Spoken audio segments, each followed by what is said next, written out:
It was my first day in boot camp at Navy in World War II. I was in Camp Perry outside of Williamsburg. We'd gotten in the afternoon before, and we were up the next morning at Reveille, 5:30 or 6 o'clock.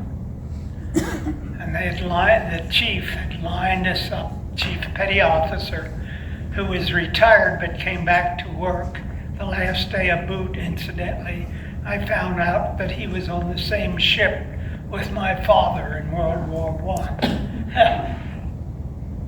And he was telling everybody that's been to grade school, one step forward. And I looked down, and there were some people that had never been to grade school. And we went all the way through to senior high, you've graduated. And then he said, any of you have been to college? One step forward. Well, I'd been a semester and about a week and a half at Cornell. So I took a step forward and I looked down, and there was one other fellow way down, Scott Gaiman. He had already graduated, and he became the yeoman, sort of the secretary. And because I had been at Cornell in the Department of Agriculture, and agriculture, industrial relations, and the veterinary school at Cornell are actually state supported. And while it's in a very exclusive group of universities in the New England area, because you were in the School of Agriculture, which was part of Cornell, but you had to take ROTC. So I had taken ROTC, so they made me, they called him the boot pusher. I drilled the other guys. And the reason I bring this up is that Scott Gaiman became sort of the yeoman or the secretary for the group. But after we're finished with boot training, we're assigned a certain thing. And I never saw him all the time the war was going on and so forth. But we exchanged a letter or two. And now the war is over. And it's 1947, actually. And I get a note from Scott Gaiman. And he said, Dear Fritz, I'm now working for my PhD in psychology at Penn State. And a woman of our department is taking a few days off to take her daughter to Cornell, where she's going to work toward a PhD in chemistry. He was wrong, it was biochemistry. But he said, she's Little Miss Everything. At Penn State, she has the highest grade point average of anyone to graduate from Penn State, anytime. He was wrong about that. Some guy beat her because she got a C in tennis. It's the only thing I could ever beat her in was tennis. So he said, I wangled an invitation to go over and talk to her. She's president of Mortarboard and everything else. But I went over and talked to her, and I said, you're going to Cornell? I have a buddy that I once knew in the Navy, and would you mind if I wrote to him, and would you agree to talk to him if he called you? And she said, yes, I would. So I get this note. And in those days, the fall semester did not end before Christmas. It ended about a week and a half after you came back from Christmas. So it was designed that so for Christmas you had all Christmas vacation to study and not raise Cain, I guess. But anyhow,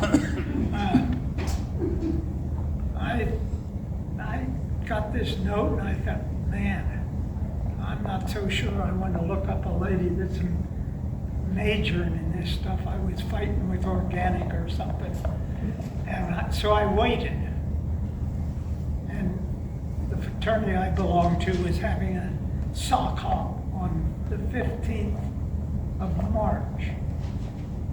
And about the 10th of March, I'd gone to there were not a lot of women in graduate school, so it wasn't hard for me to find out where Miss Mary Anderson lived. And I got the phone number.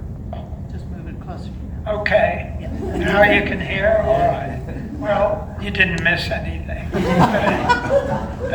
Anyhow,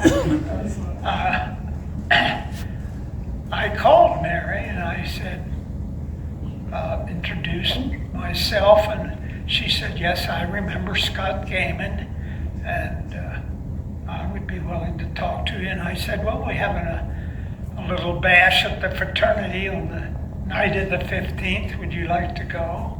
And she said, well, yes, I would, but I'll be in the laboratory till 9 o'clock. I've got an experiment to work up. And I said, well, that's fine. I can pick you up, because the snow was about up to your ears in Ithaca.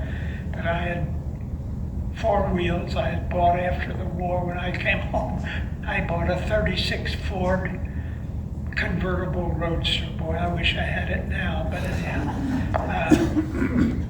I said, okay, and I'll just jump ahead, because after Mary died, I looked through a lot of things, and I found her engagement calendar. She had books for everything.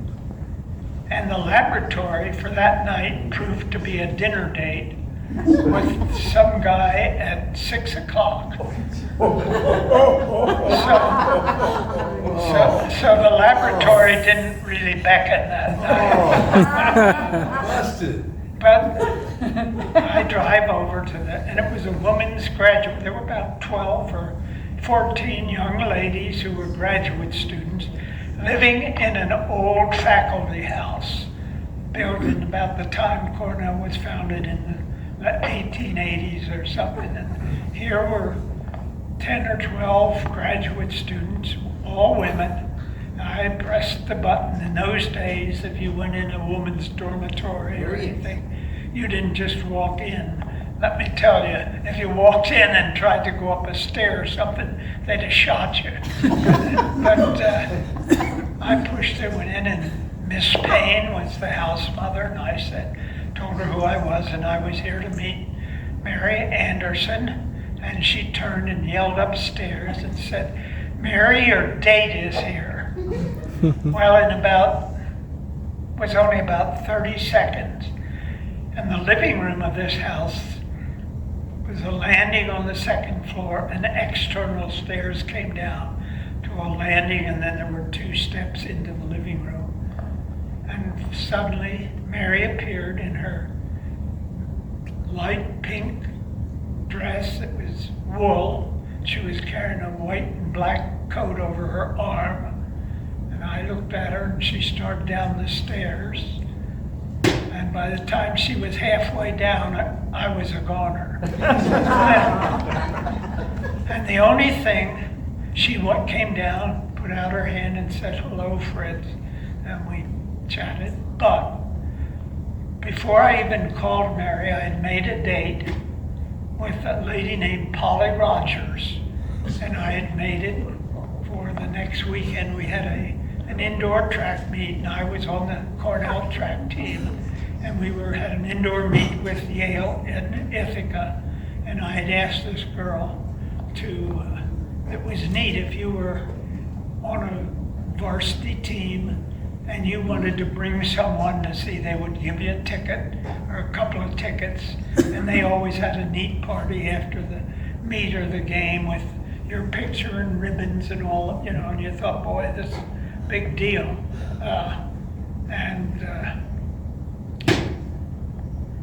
I had made this date with Polly Rogers, and that's the last time I ever was out with another woman in my life. It took Mary about another month she was going hot and heavy with a guy that was actually a Lutheran minister in Hagerstown, Maryland. Always. She had met because Mary had turned out, I didn't know it, she was the national editor for the Lutheran Student Association. And the reason I tell you this little tale is I keep thinking, what if when I was assigned to Camp Ferry, Virginia, they assigned me to a different company? I would have never known the chap, Scott Gaiman. I wouldn't have seen him. I'd have never met Mary. So in your life, something like that, some little event can change your entire existence. And it certainly did with me, because I was in the same company with Scott Gaiman. So I want to thank all of you for coming here. It's been very nice. I never dreamed I would reach this age. I never dreamed. Mary's mother, some of you may have met her, she lived to be 100. Her father lived to be 103. Her father's mother, who was a great friend of Abraham Lincoln, so the legend has it, she was born in 1820 or something. She lived to be 94. And that was old age in those days. And I thought, I saw this family tree and I never really thought about it, but I really said, there's no way I'm going to outlive this person with whatever genes have to do with aging. And unfortunately, it didn't work out that way. But I think that in most of our lives, there probably is some little moment when your life is changed. And in my case, it was somebody said you're in company 120 or whatever it was. But if they'd said company 118, we wouldn't be sitting in this room probably. I'm pretty sure we wouldn't have. So thank you very much. I appreciate it.